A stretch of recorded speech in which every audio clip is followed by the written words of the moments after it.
We start this episode with the original tunes of Antoine Escoffey, aka Green Giant. He's a DJ who has made a name for himself in the French part of Switzerland. Between anecdotes, myths, and his career path, you'll hear some really useful advice if DJing is what you want in your life.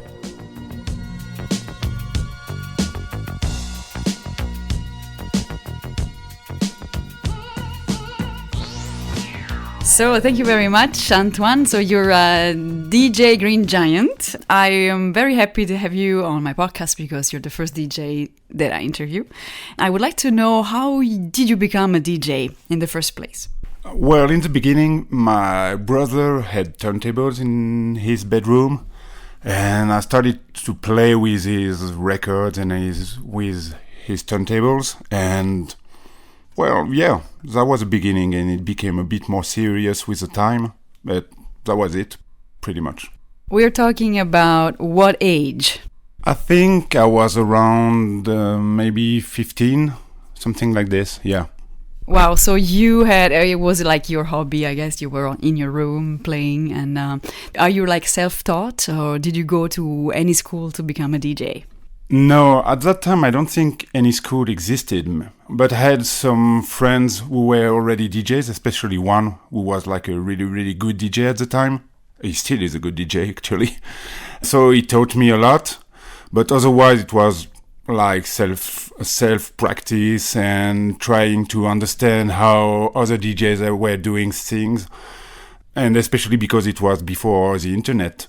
So yeah, it was like a lot about like listening to mixtapes and trying to copy some famous DJs and stuff like that. Actually, that brings me to the next question. What does make a DJ a DJ? What is the profession of a DJ? That's a difficult question because there are like tons of different DJs, but as soon as you play music in front of people, you can say that you are a DJ. But for me, at least, I think you have to have some technical skills. That's important, and to understand how music works and how beats are made and stuff like that. But otherwise, I mean, some people are just DJing for fun and just playing music from iTunes and stuff like that. I mean, it's cool. As long as you don't want to be like a professional DJ. So by the time you were 15, it was a hobby, and I guess your parents had plans for you going to school, becoming, I don't know, a lawyer or something. Did you actually go to school? What kind of academic background do you have? Yes, I went to school. I know how to read and write. But after school, I wanted to be a webmaster. So I studied like HTML, stuff like that. And I never worked in this era. So yeah, I was trying to find a job in the like computing world. And it was difficult to find, and at the same time, I was having like more and more gigs. So I was like, okay, so let's be a DJ for a while, and then we'll see. And that while lasted a long time because I'm still a DJ. So yeah, I think that paths are very different for everyone, and it's great when you start having success in what you love, and then you can actually even make money out of it. So, and that's what basically becomes a profession, making your living out of something. So what was the step between having a hobby as a DJ and then becoming a professional? What took you there? Well, that's a good question. I don't think it changed like from one day to another, but yeah, I mean, when it's more like a job, of course, you cannot do just as you wish. You have to like understand that you're playing for people. You have like someone giving you money to rock the crowd, basically. So it's not like you are alone in your bedroom. But I think for me, when I was like 20 years old, I started to work for a radio station here in Lausanne, probably that was the beginning of my professional career, because it took me like to other places, and I became to be like a bit known, like around Lausanne. So people were asking me to play here and there. And yeah, I think that was like the turning point for me. Did you actually apply at the, I believe it was the RTS, and did you apply there, or did they find you, or someone heard about you and proposed you the job? Well, it was like a funny story. A good friend of mine had a show on this radio, and he was like wanting to stop it because he was tired of it, basically. So he called me one day and was like, "Hey, what are you doing on Friday? Can you replace me at the radio?" And I was like, "Okay, no worries." And so I took my records, went to the radio, and there's the guys, the radio guys that were working there were like, "Okay, that's cool. You came because we had nobody, but can you come back like next week?" And I was like, "Okay, no worries." And the week after, and I stayed there for 23 years. Wow, that was nice. I imagine that this is probably the best way to become a DJ, where you had no expectations really to, professionally. Now there's a lot of people, of course, today that want to become DJ badly, and of course there's a lot of competition. How does it work today when you want to be a DJ, and what are the risks, let's say, or the obstacles that you can expect to have in your way? Well, you're totally right. It's difficult to become a professional DJ and earn some money out of it. When I started, I had no plans. Actually, I was just having fun in my bedroom, playing records, and that was it. So I would advise a young DJ to just to have fun first, and to love music, and to practice, and don't make too many plans, because you never know where it's going. And yeah, nowadays pretty much everybody is a DJ, and it's pretty hard to make your place. When I started, it was a bit more difficult because you had to buy a lot of records, and the gear was really, really expensive and stuff like that. But we were only a few, so that's how I got my chance. Nowadays, it's a bit harder for younger DJs, but I think you have to understand what people want, and to propose not only like a performance, but also like a concept, a party concept, and stuff like that. I like a party concept. Yes. Ah, okay, interesting. Can you tell me about a concept like this, and also can you tell me what difference there is between different DJs, because you were saying like there's different kinds. Like, is there someone that composes music, someone that just mixes music of other artists, and where do you stand there? So for your first question about party concept, it can be anything, but nowadays, at least here in Switzerland, DJs are not bringing people to clubs anymore like we used to do. People come to clubs because it's this party, like the brand of the party. This is like really, really important. For example, I have like a party called Downtown Boogie, and even if it's not me or my colleagues, people are going to come because it's this party. That's the first question. Also, for the second one, you have like, how can I say this? There are a lot of differences between music genders. Like in the electronic music scene, you have to produce your own music. In my scene, which is like the hip-hop scene, most of the time you only play other people's music. That's the first thing. And also you have like, for example, some DJs that we call turntablists that are only worried about the technique and doing some crazy stuff with the turntables, and in a way like creating new music with existing music. So they don't perform in clubs, those DJs. They do like battles and stuff like that.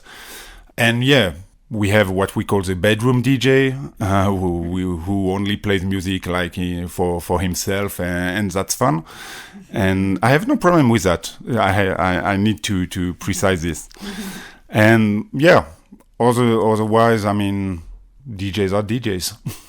Now, to the question whether you can actually make a living out of this, are you able to be a full-time DJ and live off of your earnings, or do you need to have an extra job on the side? No, it's my only job. I only DJ. So, but we are only a few. Most of the DJs around here have a side job, or pretty much a main job, we can say. And DJing is a side job. And the tricky thing is that we always see like the really, really, really famous DJs, but it's so hard to get there. And I don't think I would advise a young DJ to look at them. I mean, if you want to be a better DJ, yeah, okay, you can look at them, but you probably are not going to have the same career as them. So yeah, I mean, if you really want to do this for a living, prepare a plan B. That would be my advice. Yeah. No, I hear you. It's like basically like being an actor, and then you always see the ones who have made it and are on the top of the iceberg. But whenever art is involved, it becomes very, very difficult to make a living from this.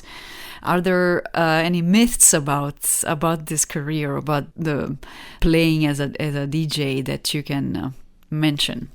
Oh yes, there are a lot. First thing, I think a lot of people think we do drugs all the time, which is not true. I don't do drug at all. Also, you imagine that you are like partying like crazy all the time, which is not true. It's a job. It's not parties anymore. I mean, you can have fun. You can drink a bit and stuff like that, but it's not the goal of what we're doing. We are doing a job. That's it. And yeah, I think a lot of people imagine that I pick up girls like at every party, which is not true at all. I have to say this. So yeah, maybe the reality is a bit less sexy than it looks, but it's still a nice job. No. How much are you actually in front of a computer? Because I'm always thinking, jobs that require computer time and jobs where people want to be maybe in the outdoors and have nothing to do with computers. Is that the kind of job that allows you to be away from electronics? I mean, of course, you base your job on that, on being on before it was records and vinyls, and now it's actually everything on the computer. But do you work a lot in preparation on this, or like only during parties, for instance, and during your soirée? No, actually, I have to prepare my sets. It's not like I prepare every song, but I always have to know what's new in the music world. That's one thing, and the other thing is you have to promote your parties a lot. So you need to have at least a Facebook, Instagram, stuff like that, like the basic social networks. But yeah, I mean, during a week I can stay away from my computer like during a pretty long time. I don't need to be like on my computer all the time. And it's nice because I don't like that, actually. Especially the promotion part. I hate it, but I have to do it. Yeah, that's interesting because you're actually, your own entrepreneur, right? So you have your product and and you need to promote it. Now, is there, and this is a very stupid question, but let me ask it, is there any chance that a DJ can be an employee DJ? Yes, you can. For example, if you work for a radio station, or some people like are employed by clubs and they play there like twice a week or 3 times a week or stuff like that. So yeah, it's possible. I don't want to do that because I like to go from one place to another, and I think like playing always in the same place is boring. But you can do it, yeah. Have there been difficult times in your life during your career as a DJ? Yes. For example, like a long time ago, I had some difficulties with money. I wasn't earning enough money, so it's really, really, really stressful. And besides that, one thing that is difficult is that when your mood is not so nice and you're like feeling depressed or stuff like that, it's so hard to go to a party and try to act like you're like super happy and having fun and stuff like that when it's not true at all. Yeah, it's something I didn't think about. It's true. It's you need to kind of put a mask and then Exactly. play the part because they pay you for this, right? Of course, now it's been 3 decades that you've been doing this, but yeah, more Almost, yeah. almost. So, and you told me in another occasion that you never thought you would be a DJ for that long. Are you thinking of continuing, or do you have other plans for the future? For the past 10 years, I've been thinking about doing something else, but obviously I'm still doing it. So, yeah, I mean, I know that I'm going to do something else. I just don't know what yet. Okay. And I guess the world is your oyster. I mean, there's so many opportunities to do something completely else, or maybe something still within the music industry, or maybe you'll just continue to be a DJ forever, which is also fine and beautiful. And you were saying that you don't work like every day. You work on the different parties and so forth. How many do you do like a month, for instance, that allows you where you need to also put time into promotion and marketing? It depends on the, like, it can change from 1 week to another, of course, or 1 month to another. I used to do like maybe 6 to 8 parties per month, but nowadays I do a bit less because I want to. That was a choice. And also because my earnings for some special parties are going up, so I can afford to do less. And it's hard to say how many hours per week, for example, I work, because it's like doing it like pretty much all the time, but a little bit, if that makes sense. Yes, it does. I guess it's in your brain all the time, and you breathe music, right? You were saying before that there were no schools back then, but are there schools today where you learn how to DJ? There are a few, especially for the electronic music DJs. But yeah, you can take courses, and also you can find some really nice courses on the internet. Do you have any advice for someone who wants to be a DJ and who is totally passionate about it and just wants to do that in life? Yeah, my first advice would be listen to a lot of music, like all the time, and a lot of different music. And also, well, like I said before, don't plan to be a superstar. That's really important. Like keep humble and see where it goes without having to necessarily match that big expectation. Mm-hmm. Yeah, okay. Thinking back on skills, besides for the obvious skills of being a DJ, what would you say are skills that are going to be useful for your career now that you've been a long time a DJ?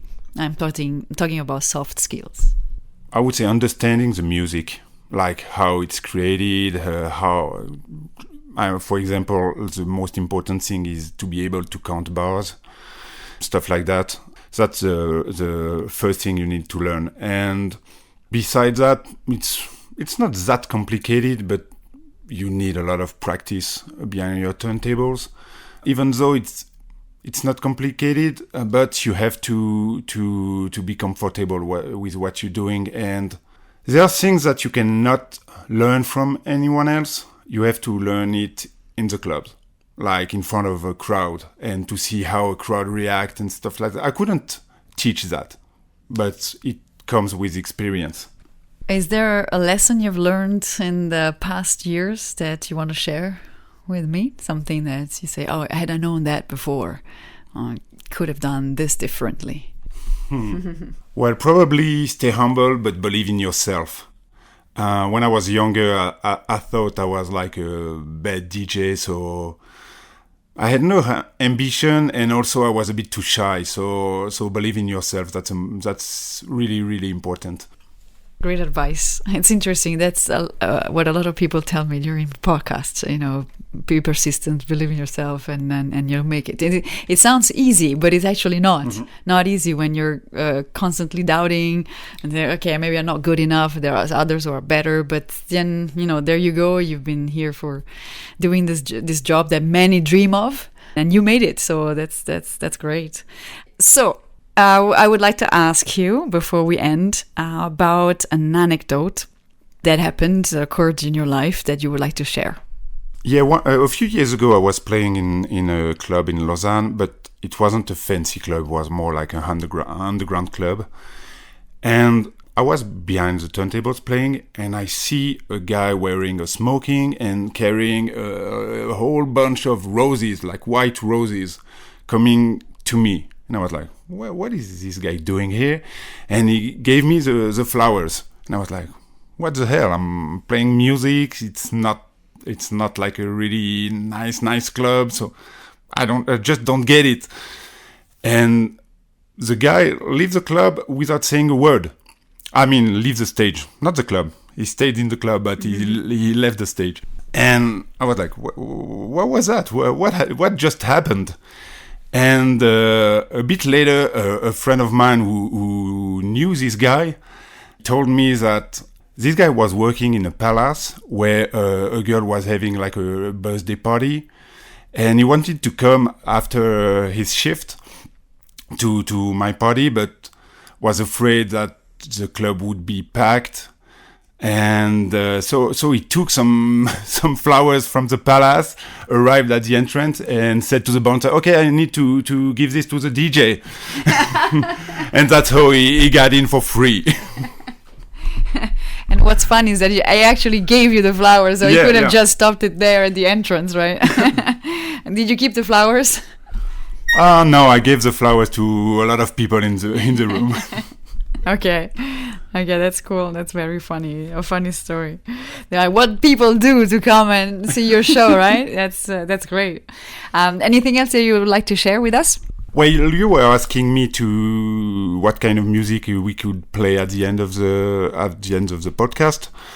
Maybe because there's a job which is like really linked to DJing, is music producing, and actually I started to produce music during the pandemic because I was stuck at home like everybody else. So I was like, okay, let's take this time to learn how to produce music and to make beats. And maybe I can send you a beat that I made recently. Oh.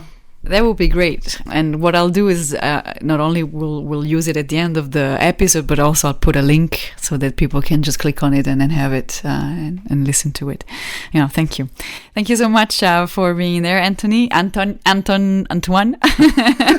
the Green Giant DJ. You want to say something about your name? Why is it important actually for DJ to have a very, let's say, unique original name? I don't know if it's that important. I didn't choose it. A friend of mine gave it to me like 30 years ago when I was doing my first party.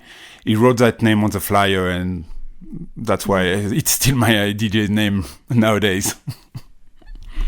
And I confirm that there is some truth to the name. So, for those who want to understand why, you have to come to Lausanne and then go to one of his parties. Thanks a lot. It's been very pleasant.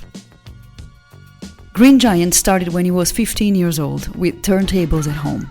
Fast forward 30 years and he's still enjoying a professional life as a DJ.